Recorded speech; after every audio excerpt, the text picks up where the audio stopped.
There's this case of the former CEO of Delight called Nick Imudia. He was a Nigerian national.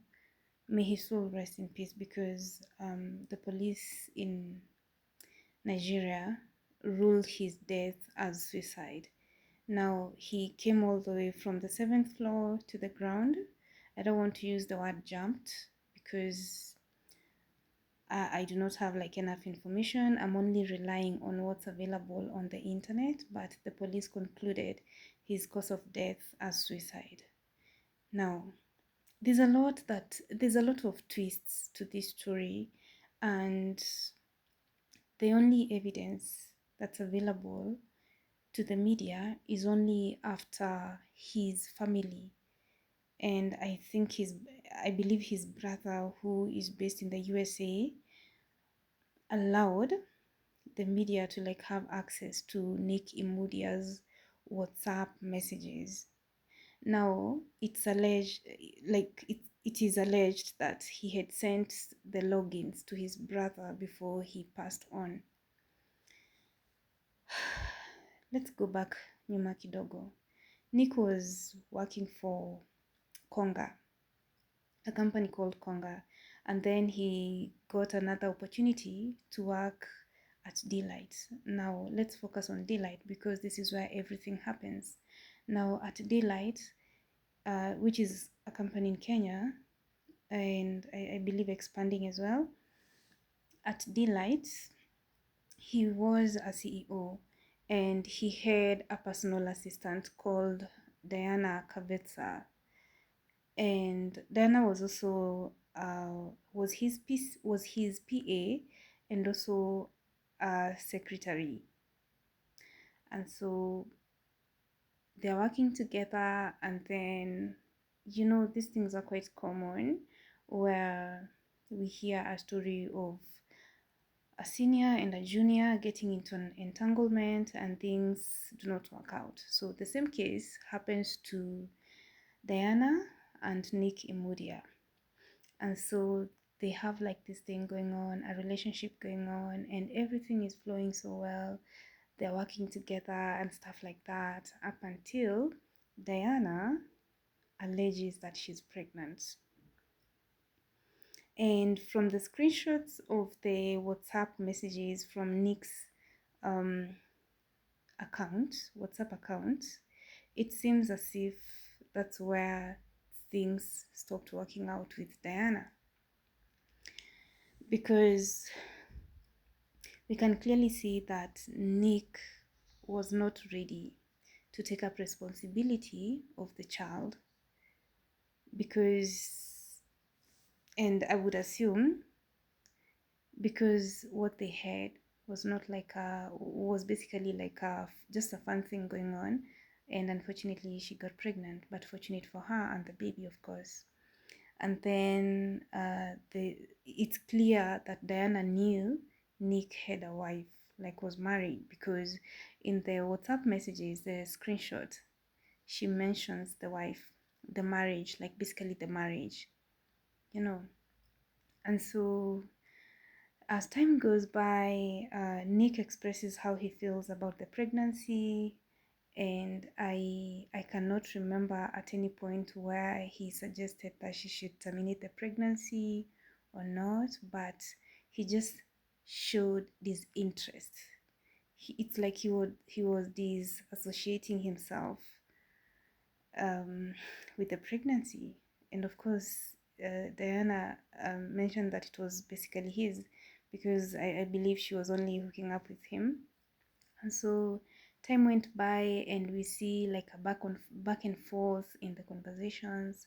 We see Diana starting to make what are they called, demands, and it's like this is getting into Nick's head, because according to him, she wanted, okay, when Nick showed disinterest, she told him that all I want is for you to be in the child's life. It's like she had, like, considered defeat, But on Nick's end, there was still pressure because now Diana was making demands of financial support. And at one point, um, we see Nick suggesting that these demands are quite unrealistic, according to him, because there's one bit where he mentions that the amount is unrealistic because it could take like a year's salary, you know. The amount of money she was asking for, according to him, was unrealistic. And so we see like a point where um Nick actually, we see like a situation where Diana suggests that I think she wanted like a co-worker to like take up a few roles or something when she goes for like the maternity, basically like preparing Nick for for like when she goes for maternity. And Nick replies by cordially telling her in a manner that will not sound as if she's coercing her into doing anything. She tells her just write an official email saying that you would like to, you know, you would like to like sort of have a work from home arrangement, where you can come to the office as needed or as you wish. And we see Diana suggesting that they should have an NDA, like they should sign an NDA, because at this point, I believe things are not working out between them.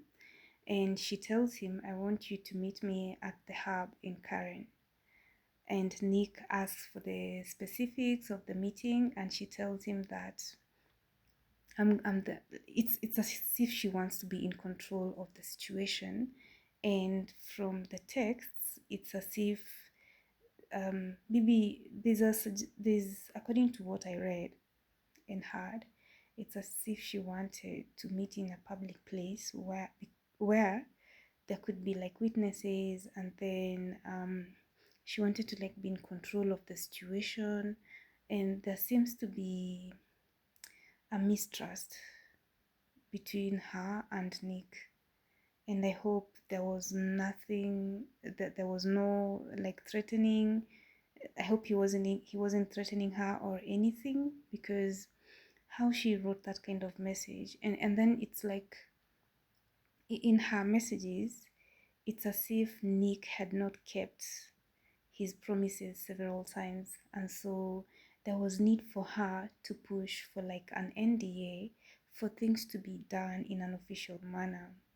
And then fast forward, we see a scenario where there's a lady called Melody Mideva intervenes into trying to like solve the dispute between them, especially like settling the disagreement and the financial arrangement. But then we also see a situation where um, Nick has to like offer certain what are they called, favors in return, you know. And then we also see a situation where from the beginning, and this is the one thing that I know for sure, from the beginning Nick said that he wasn't going to risk like his family. He could risk his job because someone can as well get another job, but not for his family. But eventually we see that this kind of information of this babe getting pregnant reaches his wife. And I believe that's probably the breaking point. But the thing is, it's alleged he died in his Lagos apartment. But all this while, we're looking into the screenshot of him and the pregnant babe. I think she gave birth. And there's the wife who apparently left or something. Yeah, left allegedly. And I'm like, who do you think are the suspects?